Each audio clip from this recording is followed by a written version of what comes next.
Good morning, students. Today in your English class, we are going to take your English reader book. So first of all, take out your English reader book. Your page number 33. Here you are getting the people upstairs. This is a poem. Here you are getting some warm-up activities. This is what Manoj does with his friend and family. Here some activities with Manoj डस जो मनोज करता है उसके friends और family के साथ. Read about these activities and discuss how you spend time with people you like.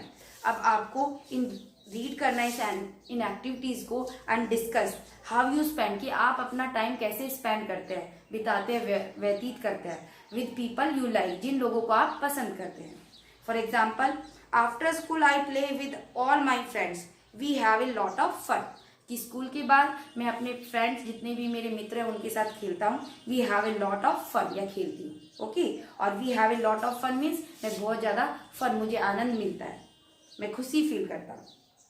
Every month I go with friends. Now second picture is every month I go with friends to clean the park and street around my house.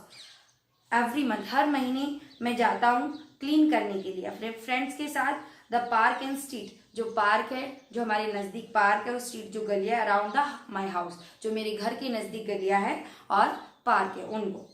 Next is I like to spend time in my garden watering my plants.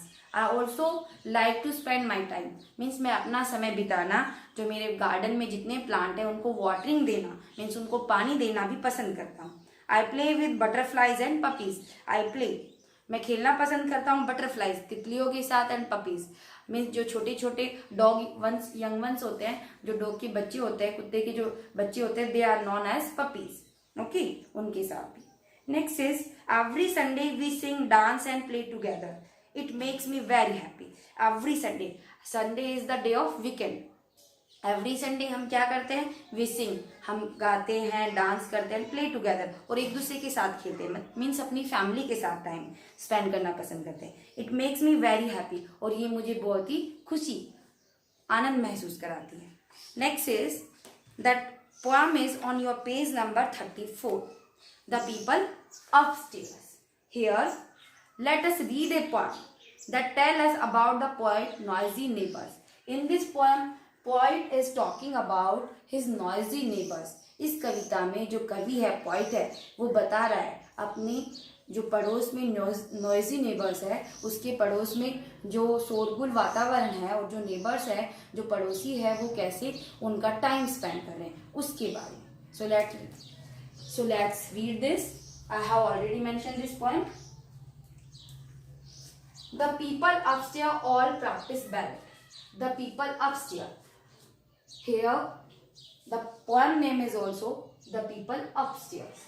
The people upstairs all practice ballet. Means जो लोग यहाँ पर upstairs है, सीढ़ियों के ऊपर है, they all are practice ballets. Means सीढ़ियों के ऊपर जो फ्लोर है उसके ऊपर they all are practices ballet. Ballet means is a dance form. Ballet जो है वो आपकी डांस फॉर्म होती है which we perform by high music, जो हम हाई म्यूजिक के साथ परफॉर्म करते हैं. अब जो यहाँ पे लोग हैं जो अपस्टेयर्स है, सीढ़ियों के ऊपर है, ऊपर वाले फ्लोर पे है, they all are practice ballet. वो सभी अभ्यास कर रहे हैं डांस फॉर्म, बैलेट जो डांस फॉर्म है उसका. Their living room is a bowling alley. Their living room. Now here poet want to say that their living room, जो उनके जो नेबर्स है उनका लिविंग रूम कैसा है. Living room means guest room. Is a bowling alley. Bowling alley means very narrow. You can say that is a very narrow area and long and narrow area which is bowling. जहाँ पर आप क्या कर सकते हो, you can say जो बहुत ही सकरा होता है, narrow means होता है Sakra, which are very congested. उनका जो लिविंग रूम है, गेस्ट रूम है, वो बहुत ही लॉन्ग है, लंबा है और बहुत ही संकरा एरिया है जो ज्यादा कंजेस्टेड है. Their bedroom is full of conducted tours and their neighbours means poet neighbours. उनके जो नेबर्स है, पड़ोसी है, देयर बेडरूम. अब उनका जो बेडरूम है इज फुल ऑफ, वो कंप्लीटली भरा हुआ है, conducted tour. Conducted tour means guided tours. Means the people those come there, they are guest, you can say Okay, guided tour. Yeah, their guests, those come there. The people, those come there at their house. जो वहां पे उनके घर पे आए हैं. The radio is louder than yours and they are having their radio. और उन्होंने अपना रेडियो ले रखा है जिसकी वॉइस है लाउडर. लाउड मीन्स आवाज जो है वो बहुत ही तेज है. The radio is louder. जो उनका रेडियो है, जो उनका म्यूजिक सिस्टम है वो बहुत ही लाउडर है, उसकी आवाज बहुत ही तेज है. देन योर्स, जो आपकी जो यहाँ बजता है उससे भी ज्यादा उन्होंने तेज कर रखी है. They celebrate weekend all the weeks. They celebrate means now they are celebrating. वो क्या सेलिब्रेट कर रहे हैं, क्या मना रहे हैं? Weekend. Weekend is the day of Saturday and Sunday. We count as weekend which come at the end of the week. जो हमेशा आते हैं एंड ऑफ द वीक. जो आपका सप्ताह होता है उसके अंतिम के जो 2 दिन होते हैं, Saturday and Sunday, we both include them as a weekend. हम इन दोनों को ही वीकेंड में इंक्लूड करते हैं. So here poet is saying that they celebrate weekend all the weeks. They celebrating their weekend means वो जो उनकी हॉलीडे है सैटरडे और संडे को वो सेलिब्रेट ऐसे ही कर रहे हैं just like a feel relaxing day when we don't do any work. जब हम कोई भी वर्क नहीं करते हैं. and we enjoy a lot. और उस दिन हम बहुत ज्यादा enjoy करते हैं. so here the neighbors also enjoying their weekend all the weeks. Next line is when they take a shower your ceiling leak.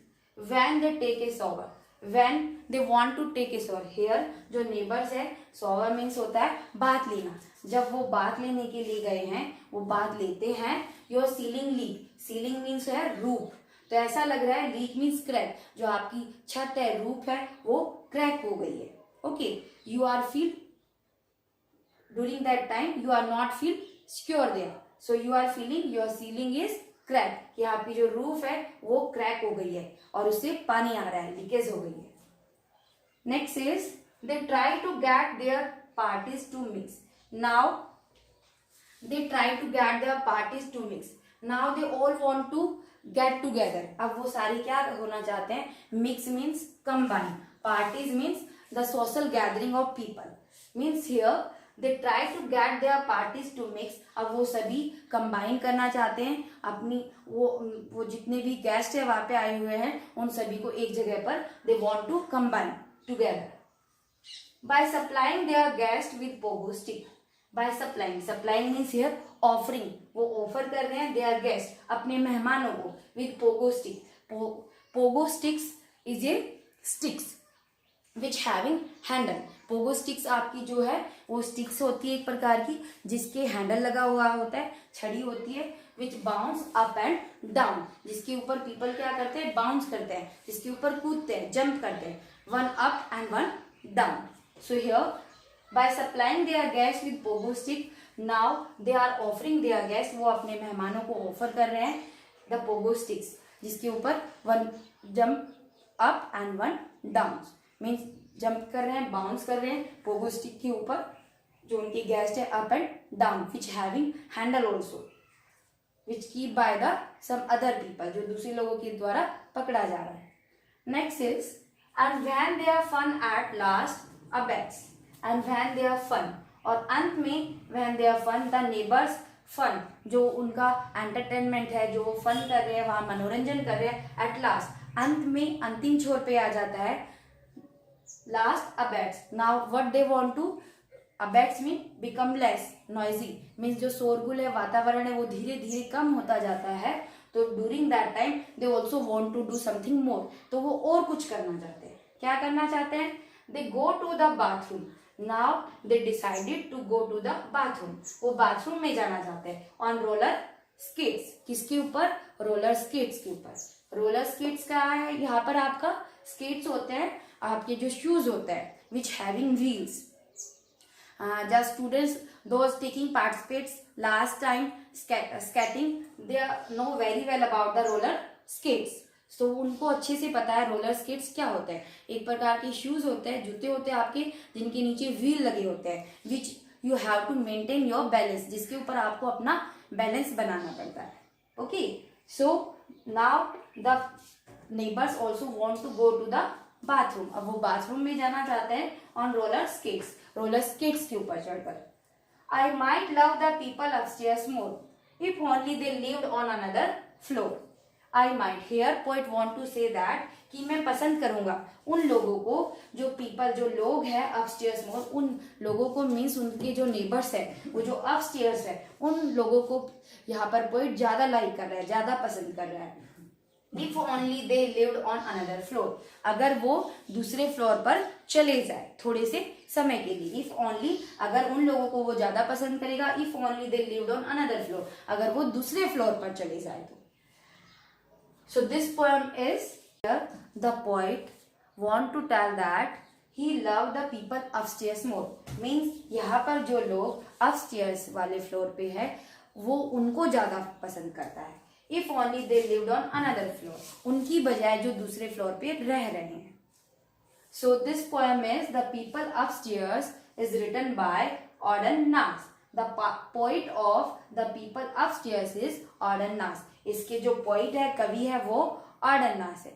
On your page number 35 also mention some lines about the poet. अब जो आपकी poems होते हैं written by the poet, उनको कौन लिखता है? Poet लिखता है। और जो आपकी अनदर फॉर्म्स होती है, जैसे ऐसे होते हैं, आपकी निबंध होते हैं, हिंदी के अंदर भी आप करते हो, और जो लेसन्स होते हैं, they are written by the writer and author, उनको लिखने वाले known as writer and author, उनको लेखक कहते हो आप, या राइटर जो आपका लेखक और ऑथर दोनों को ही लेखक कहा जाता है हिंदी के अंदर। Same as in English, the who write poem is known as poet, जो पोएम लिखता है वो पोइट कहलाता है, कवि कहलाता है। So here on your page number 35, Ogden Nash 1902 to 1971 means he was born, इनका जन्म हुआ था 1902 में, and he was died on 1971। His life time is up to them 1902 to 1971। Was a famous American poet, ये एक famous American poet थे। Who was known for his humorous style of writing, जो जाने जाते हैं अपनी ह्यूमरस स्टाइल। ह्यूमरस मीन्स होता है कॉमिक, या यू कैन से लाफ्टर स्टाइल ऑफ राइटिंग। अपनी जो राइटिंग की स्टाइल है, उनकी जो कॉमिकल स्टाइल है, उसके लिए वो जाने जाते हैं। He had once said that he had started thinking, इन्होंने एक बार बताया था कि इन्होंने सोचना शुरू किया था in terms of rhyme. Rhyme होता है sound which come between of words and at the end of a word, जो साउंड निकलता है which we are use in poetry, जो हम यूज करते हैं पोइट्री के अंदर, वो साउंड नॉन एज राइम, वो राइम से जाना जाता है। Since he was 6 year old, जब ये 6 साल के थे। Born and bought up in New York, और इनका जन्म न्यूयॉर्क में हुआ, ये बड़े भी वही हुए। He move to Maryland where he spend the last year of his life, बाद में इन्होंने मूव किया Maryland, it's another place. Maryland दूसरी जगह है जहां पर ये अपनी लाइफ के अंतिम दिनों में, इन्होंने अपनी लाइफ के अंतिम साल वहां पर स्पेंड की, बिताए। The adventures of Isabel is one of his most popular poems. The adventures of Isabel, जो इनकी सारी कविताएं हैं उनमें से सबसे ज्यादा सुपरसीड हुई। The adventures of Isabel one of the most popular poem, इनकी सबसे ज्यादा सुपरसीड कविता है। Now students, today you will write hard words and word meaning of this poem. Now students, you will do this poem, The People Upstairs, hard words and word meaning, in your notebook, and clean in a very neat and clean handwriting. So before going to start, what will you do?